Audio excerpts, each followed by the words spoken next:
అస్సలు స్వీట్ తినను, ఇకపైన స్వీట్ అంటూ అస్సలు ముట్టను అనుకునే వాళ్ళు కూడా బాదుషాని చూస్తే కాంప్రమైజ్ అయిపోవాల్సిందే. ఒట్టు తీసి గట్టు మీద పెట్టాల్సిందే. మరి అలాంటి బాదుషాని ఇంట్లోనే చేసుకోవచ్చు. చూపిస్తాను, వచ్చేసేయండి.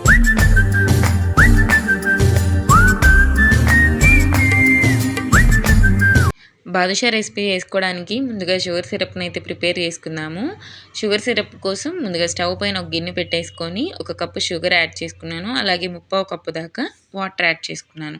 ఈ షుగర్ సిరప్ ఎలా ఉండాలి ఏంటంటే, మనం గులాబ్ జామున్‌కి షుగర్ సిరప్ రెడీ చేసుకుంటాం కదా! దానికంటే కొంచెం జిగురుగా ఉంటే సరిపోతుంది. సో, లైట్ తీగ పాకానికి కొంచెం తక్కువ, గులాబ్ జామున్ సిరప్‌కి కొంచెం ఎక్కువ జిగురుగా పట్టుకుంటే సరిపోతుంది. షుగర్ ప్లేస్‌లో బెల్లం కూడా యాడ్ చేసుకోవచ్చు. ప్రాసెస్ మాత్రం సేమ్. ఇప్పుడు ఈ షుగర్ సిరప్ ఒక ట్రిక్ చెప్తాను. మనం బాదుషాలు రెడీ చేసుకొని సిరప్‌లో వేసుకునేటప్పుడు గోరువెచ్చగా ఉండాలండి. అండ్ మీరు ఇక్కడ గమనిస్తే నేను షుగర్ సిరప్‌లో యాలకులు కూడా దంచి వేసుకున్నాను. బాదుషాల కోసం పిండి ప్రిపేర్ చేసుకుందాము.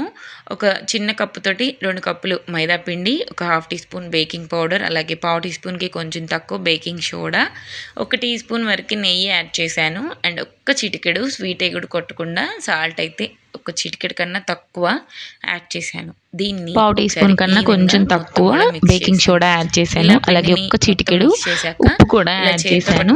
అండ్ ఒక టీ స్పూన్ అండ్ పట్టుకోగానే ఇలా విడివిడిగా వెళ్ళిపోవాలి.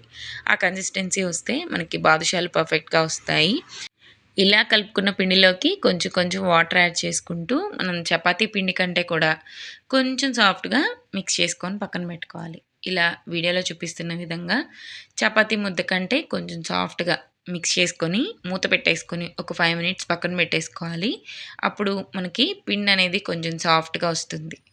ఇప్పుడు కొంచెం కొంచెం పిండి తీసుకొని ఇలా వీడియోలో చూపిస్తున్న విధంగా రౌండ్‌గా బాల్స్ లాగా చేసుకొని, జస్ట్ అలా ప్రెస్ చేసుకొని, హోల్ పెట్టేసుకొని బాదుషా షేప్‌లో రెడీ చేసుకోవడమే.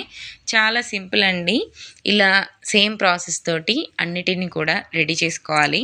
బాదుషా షేప్ సేమ్ ఇదే చేసుకోవాలని ఏమీ రూల్ లేదండి. మీ ఇష్టం. ఏ షేప్ అయినా చేసుకోవచ్చు. జస్ట్ ఫ్రై అయ్యేదానికి మనకి వీలుగా ఉంటే సరిపోతుంది. బట్ నేను వీడియోలో చూపిస్తున్నాను కాబట్టి బాదుషాని బాదుషాలాగే చూపించాలి కదా! అందుకని చెప్పి సేమ్ అలాగే చేస్తున్నాను. సో, ఇలా అయితే అన్నిటిని రెడీ చేసుకొని పక్కన పెట్టేసుకోవాలి. సో, అన్నీ ప్రిపేర్ అయ్యాక ఒకసారి చూడండి. ఇలా అయితే షేప్ అవుట్ వచ్చింది. అండ్ లాస్ట్‌లో ఒకటి ఉంది కదా! చాలా చిన్నగా కొంచెం అలా వచ్చిందనమాట. సో, ఇక్కడ ఒక మెయిన్ ట్రిక్ ఇదేనండి. ఇదొక్కటి మిస్ అయిందంటే మాత్రం బాదుషా ఫుల్‌గా స్పాయిలే ఇక. సో, చూద్దామా? స్టవ్ పైకి డీప్ ఫ్రైకి ఆయిల్ రెడీ చేసుకోవాలి. బట్ ఆయిల్ మాత్రం హీట్ అవ్వకూడదు. ఆయిల్ ఇలా చేత్తో పట్టుకొని చూస్తే జస్ట్ గోరువెచ్చగా ఉండాలి. అలా అప్పుడే ఇలా వేసేసుకోవాలి. అన్నీ ఒక్కొక్కటి యాడ్ చేసేసుకోండి. వీలైనంత వరకి ఒకటే వాయిలో అంటే ఒకటే బ్యాచ్‌లో ఫ్రై చేసుకోవడానికి ట్రై చేయండి. ఎందుకంటే మళ్ళీ మనం సెకండ్ బ్యాచ్ వేసేటప్పుడు ఆయిల్ మొత్తం పూర్తిగా చల్లారాలి. సో, కొంచెం టైమ్ టేకెన్ ప్రాసెస్ కాబట్టి సో, ఒకటే బ్యాచ్‌లో వేయడానికి ట్రై చేయండి. నాకు షేప్స్ అన్నీ బాగొచ్చాయి గానీ, ఒకటి మాత్రం చాలా చిన్నగా వచ్చింది. లాస్ట్‌లో పిండి తక్కువయిందండి అంతే. సో, ఇలా అయితే చూసారు గదా! ఇలా చూడటానికి చాలా బాగా అనిపిచ్చింది నాకు. ఒకసారిగా పొంగినట్టు బూరల్లాగా వచ్చాయి. సో, ఇలా ఫ్రై అయ్యాక పైకి తేలుతాయి వాటికి అవే. ఇలా ఫ్రై అవుతూ ఉన్నప్పుడు మనం 2 సైడ్స్ ఈవెన్‌గా కదుపుకుంటూ ఫ్రై చేసుకోవాలి తిప్పుకుంటూ. ఈ కలర్ వచ్చాక నేనైతే దీన్ని పక్కకు తీసేసుకుంటున్నాను. మీకు ఇంకా కలర్ కావాలి, ఇంకా మంచి రంగు కావాలి అనుకుంటే ఇంకొక 5 మినిట్స్ ఫ్రై చేసుకోండి పర్లేదు. కాకపోతే ఈ ప్రాసెస్ మొత్తం కూడా సిమ్‌లోనే జరగాలండి. ఈ బాదుషా మొత్తం ఫ్రై అయ్యినంత సేపు కూడా స్టవ్ ఫ్లేమ్ మాత్రం సిమ్‌లోనే ఉండాలి. సో, ఇలా అయితే ఫ్రై చేసుకున్న వీటిల్ని గోరువెచ్చని షుగర్ పాకంలోకైతే యాడ్ చేసేస్తున్నాను.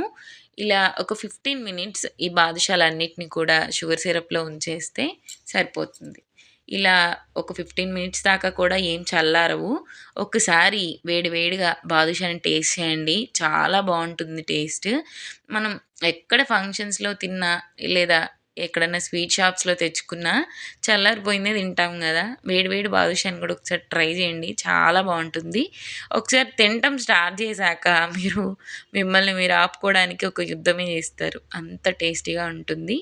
నిజానికి ఇంట్లో చేసుకోవడానికి చాలా ఉన్నాయండి ఇలాగే. మనకు తెలియక కెమికల్ ఉన్న ఫుడ్‌ని తింటున్నాము. సో, ఇంకా మంచి మంచి వీడియోస్ ఇలా తెలుసుకొని మీతో షేర్ చేసుకోవడానికి నేను రెడీగా ఉన్నాను. బట్ నా ఛానల్‌ని సబ్స్క్రైబ్ చేసుకొని, నేను పెట్టే ఆ న్యూ వీడియోస్‌ని మీరు చూడాలంటే మన ఛానల్‌ని సబ్స్క్రైబ్ చేసుకోవాలి కదా!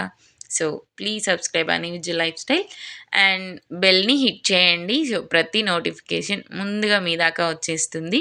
సో, బాదుషా అయితే రెడీ అయిపోయింది. ఇలా చూడండి గుల్ల గుల్లగా, లోపల సాఫ్ట్‌గా, పైన క్రంచీగా చాలా బాగొచ్చిందండి. వీడియో నచ్చితే లైక్ చేస్తారనుకుంటున్నాను. బై.